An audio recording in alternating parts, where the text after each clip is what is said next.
National education policy 2020 नुसार शिवाजी विद्यापीठाच्या BCom भाग 3 मध्ये सेमिस्टर पाससाठी फील्ड प्रोजेक्ट हा विषय आणलेला आहे. इस्पेशली ज्या विद्यार्थ्यांचा मेजर विषय हा अकाउंटन्सी आहे यासाठी हा प्रोजेक्ट तयार करण्यात आलेला आहे. कव्हर पेज, यानंतर declaration by the student, certificate by the organization, certificate by faculty supervisor, acknowledgement, index, यानंतर चॅप्टर फर्स्ट इंट्रोडक्शन, यामध्ये टायटल ऑफ द प्रोजेक्ट, इथं टायटल घेतलेलं आहे a study of financial statements of Kundal cooperative society Kundal. यानंतर याची थोडक्यात प्रोजेक्टबाबतची थोडक्यात प्रस्तावना, यामध्ये आपण ज्या प्रोजेक्टसाठी जो विषय घेतलेला आहे त्याचा फोकस थोडासा यामध्ये असावा. यानंतर मिनिंग ऑफ फायनान्शियल स्टेटमेंट्स, यानंतर need and importance of the project, objective of the project, 1 ते 5 ऑब्जेक्टिव्ह इथं घेतलेले आहेत. स्कोप ऑफ द स्टडी, थोडक्यात स्कोप, यानंतर रिसर्च मेथडॉलॉजी, यामध्ये प्रायमरी डेटा, सेकंडरी डेटा आणि मेथड्स ऑफ ॲनालिसिस,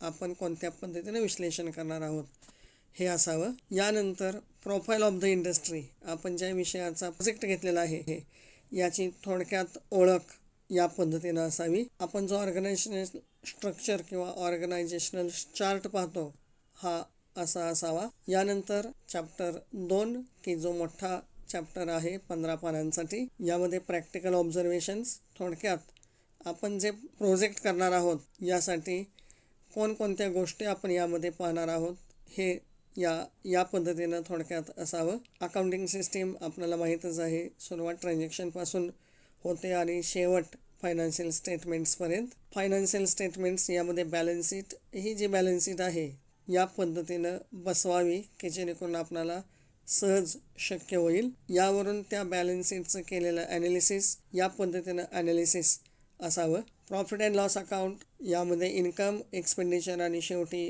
प्रॉफिट, याचं थोडक्यात ॲनालिसिस, त्यामध्ये टोटल इन्कम, टोटल एक्सपेंडिचर आणि सरप्लस एवढेच मुद्दे इथं घेतलेले आहेत. कम्पॅरेटिव्ह ॲनालिसिस की जे आपण कॅश फ्लो स्टेटमेंटमध्ये पाहतो अशा पद्धतीनं कम्पॅरेटिव्ह ॲनालिसिस केलेलं आहे. यानंतर काही रेशो यामध्ये घेतलेले आहेत. यामध्ये पहिला करंट रेशो, दुसरा नेट प्रॉफिट रेशो, इक्वेशन आपलं net profit divided by cells into 100 आहे.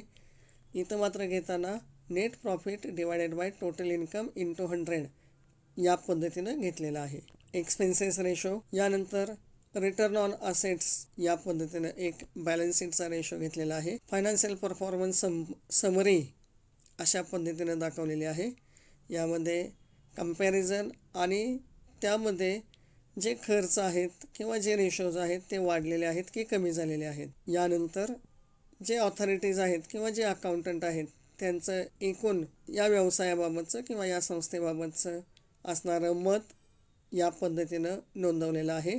जे अभ्यासामध्ये जे फाइंडिंग झालेले आहेत ते फाइंडिंग्स अशा पद्धतीनं घेतलेले आहेत. चॅप्टर 3, यामध्ये प्रोजेक्ट पूर्ण करत असताना विद्यार्थ्यांना आलेला अनुभव अशा पद्धतीनं नोंदवलेला आहे. यानंतर फील्ड प्रोजेक्ट करत असताना ज्या समस्या किंवा जे आव्हानं आहेत ही थोडक्यात या पद्धतीनं सांगितलेले आहेत.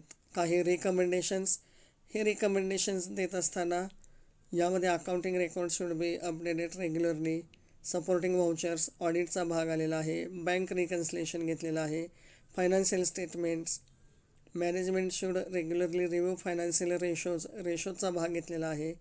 त्याच पद्धतीनं पुढं नंबर 11मध्ये internal checking and verification procedure should be strengthened, हे देखील ऑडिटिंगचा भाग इथं थोडक्यात घेतलेला आहे. सिग्निफिकंट इन्फॉर्मेशन, एकूण प्रोजेक्टमध्ये असणारी महत्त्वपूर्ण माहिती अशा पद्धतीनं दर्शवण्यात आलेली आहे. आणि शेवटी कन्क्लुजन की जे आपल्या 2 ते 3 पॅरेग्राफमध्ये असावं, प्रत्येकामध्ये 4-4 ओळी लिहिला तरी देखील कन्क्लुजन आपण अशा पद्धतीनं मांडू शकतो. यानंतर अपेंडिक्स, यामध्ये पहिला ए इंटरव्ह्यू किंवा discussion schedule, B geo tagged photos, C supporting documents, यामध्ये महत्त्वाचं शेवटी सांगितलेलं आहे पहा, confidential information should not be reproduced without permission, जी गोपनीय माहिती आहे ती त्या संस्थेनं परवानगी दिल्याशिवाय विद्यार्थ्यांनी मांडू नये.